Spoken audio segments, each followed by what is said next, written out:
নমস্কার বন্ধুরা, বাংলার বাগানে আপনাদেরকে স্বাগত। আপনারা সবাই নিশ্চয়ই ভালো আছেন, আর গাছকে ভালো রাখার জন্য আপনাদেরকেও ভালো থাকতে হবে। ঠান্ডা কিন্তু বেশ ভালোই জবরদস্ত পড়ে গেছে। দেখেন, আমিও একটি মোটা জ্যাকেট পরে আছি।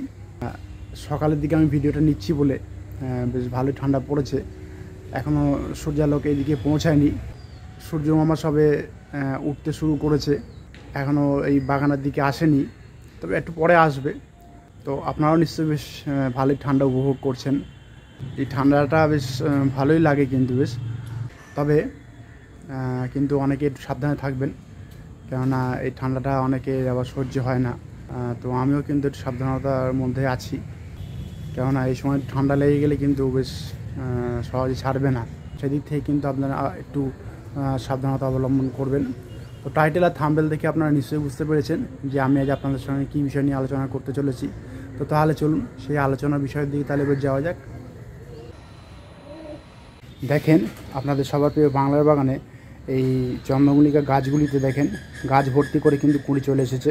দেখেছেন, দেখতে কিন্তু বেশ ভালোই লাগছে, এবং কুড়িগুলি কিন্তু ধীরে ধীরে বড় হতেও শুরু করে দিয়েছে। কিছু কিছু গাছের কুড়ি অবশ্য মুখ ফেটে গেছে। তো আজকে আমি আপনাদের সঙ্গে আলোচনা করব যে যখন আপনাদের চন্দ্রমল্লিকা গাছে কুড়ি মুখ সবে ফাটতে শুরু করবে, তখন আপনারা আপনাদের চন্দ্রমল্লিকা গাছগুলি কীরকম পরিচর্যা করবেন। আমি আজ আপনাদের সঙ্গে সেই বিষয় নিয়ে আলোচনা করব। দেখুন, এটি একটি অ্যানিমন ভ্যারাইটি চন্দ্রমল্লিকা গাছ। দেখেন, এতে কিন্তু কুড়িগুলি মুখ কিন্তু ধীরে ধীরে ফাটতে শুরু করে দিয়েছে। এক্ষেত্রে কিন্তু গাছের পরিচর্যা কিন্তু অন্যরকমভাবে আমাদেরকে নিতে হবে, কেননা এতদিন আমি বলেছিলাম যতদিন কুড়ি আসবে না ততদিন একরকমভাবে পরিচর্যা করতে হবে, কুড়ি আসার পর আর একরকমভাবে পরিচর্যা করতে হবে। যেহেতু এবারে কুড়ি মুখ ফাটতে শুরু করে দিয়েছে, এবারে কিন্তু পরিচর্যাটা একটু অন্যরকমভাবে আমাদেরকে করতে হবে চন্দ্রমল্লিকা গাছগুলিতে। এক্ষেত্রে আমি আপনাদেরকে 5টি গুরুত্বপূর্ণ টিপস আপনাদেরকে আমি বলবো।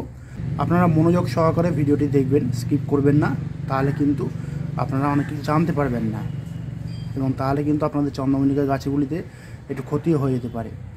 তো প্রথম টিপস হিসেবে আমি আপনাদেরকে বলবো, এই পরিস্থিতিতে দাঁড়িয়ে আপনারা টবের মাটির অবস্থা বুঝে কিন্তু এই গাছে জল দেবেন।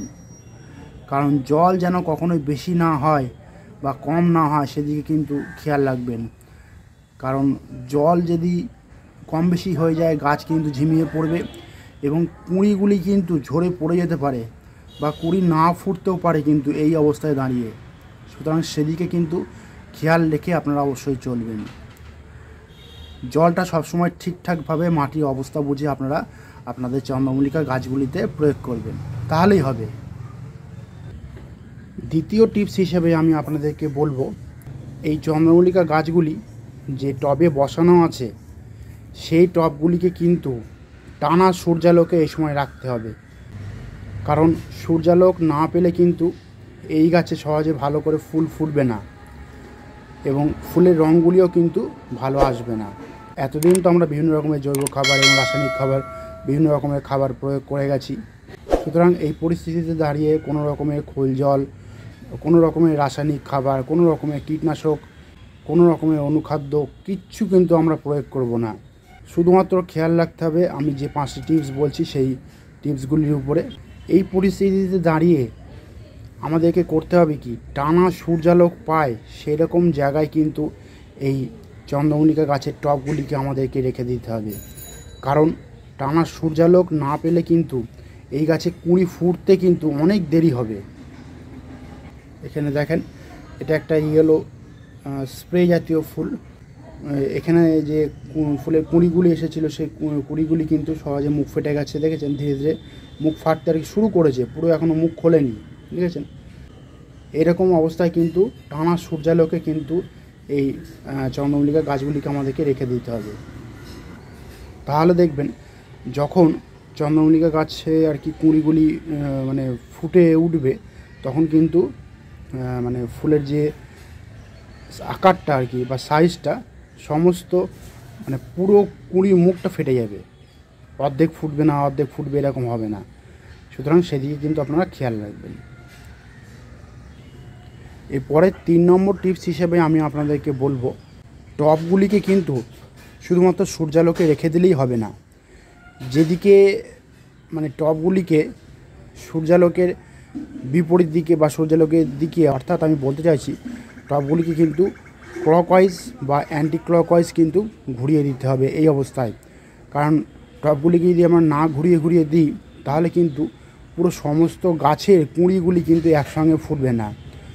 যে সাইডটা বেশি রোদ পাবে সেই সাইডটা ফুটবে, বাকি বিপরীত দিকটাতে রোদ্দুর টানা পাবে না, সেদিকটা কিন্তু ফুটবে না সহজে বা অনেক দেরিও হতে পারে। সেই জন্য বলছি এই টবগুলিকে মানে আপনারা অন্তত মিনিমাম একদিন অন্তর ক্লকওয়াইজ বা অ্যান্টি ক্লকওয়াইজ আপনারা ঘুরিয়ে ঘুরিয়ে দেবেন। তাহলে দেখবেন চারিদিককার কুঁড়িগুলি পুরো একসঙ্গে ফুটছে এবং তখন কিন্তু দেখতেও কিন্তু বেশ সুন্দর লাগবে আর কি। সেই জন্য কথাটা আমি আপনাদেরকে বললাম, এই কাজটা কিন্তু আপনারা অবশ্যই করবেন।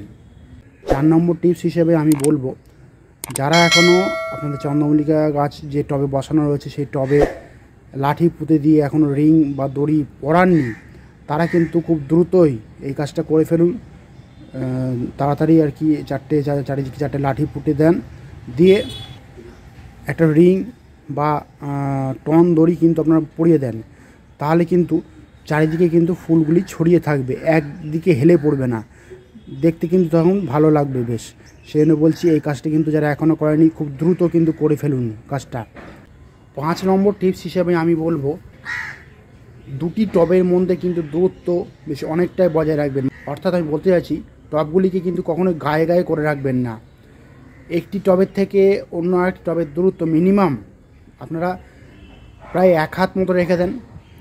তাহলে হবে কি, মানে টবের চারিদিক দিয়ে বেশ বায়ু চলাচল ভালোভাবে করতে পারবে এবং দেখতেও বেশ এটা সুন্দর লাগবে। সেই জন্য বলছি দুটি টবের মধ্যে দূরত্ব কিন্তু মিনিমাম 1 হাত মতো আপনারা বজায় রাখুন, খুব গায়ে গায়ে যেন না হয়।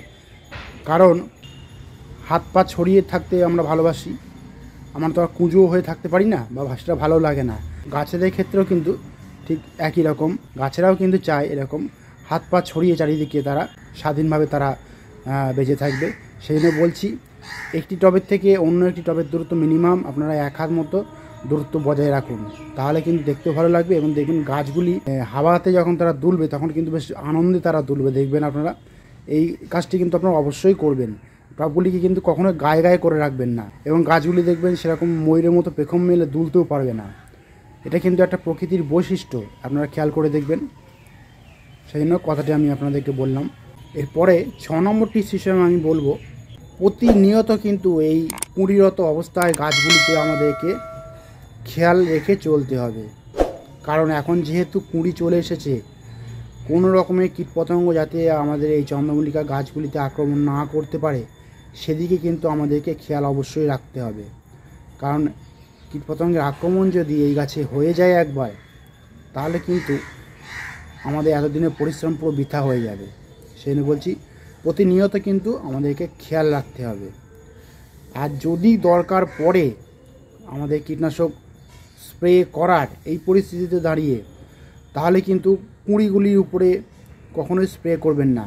দরকার হলে আপনারা গাছের ভেতরে আর কি স্প্রে করবেন, মানে গাছের ভেতরে যে পাতাগুলি রয়েছে কুঁড়িগুলির নিচে, সেই নিচের পাতাগুলির উপরে আপনারা স্প্রে করবেন। কখনোই মুখ ফাটার মতো অবস্থায় কুঁড়িগুলির উপরে আপনারা কোনো কীটনাশক স্প্রে কিন্তু কখনোই ভুল করে করবেন না। তাহলে কিন্তু কুঁড়িগুলি একটা আঘাত পেয়ে যাবে এবং পাপড়িগুলি একটা অন্যরকম ডিসকালার হয়ে যাবে, ফুলটা বেশি দিন লাস্টিংও করবে না। সেই জন্য কিন্তু আমি এই টিপসটি আপনাদেরকে বললাম।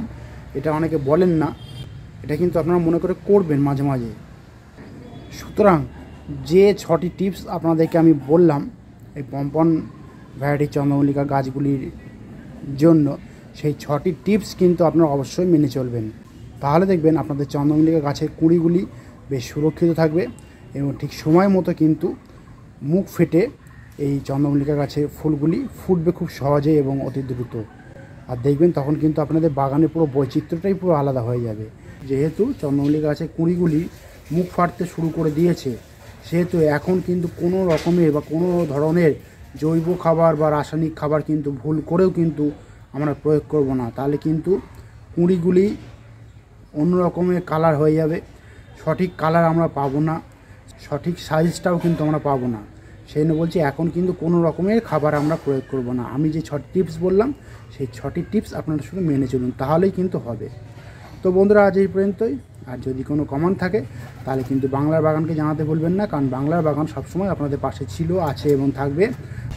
আর আমার এই ভিডিওটি যদি আপনাদের ভালো লাগে তবে লাইক করবেন, গাছপ্রেমী বন্ধুদের মধ্যে শেয়ার করবেন এবং আমার চ্যানেলটিকে সাবস্ক্রাইব করে বেল আইকনটিকে প্রেস করে অল নোটিফিকেশানটিকে প্রেস করে রাখবেন, যাতে নিত্য নতুন ভিডিওগুলি আপনাদের কাছে খুব সহজেই পৌঁছে যেতে পারে।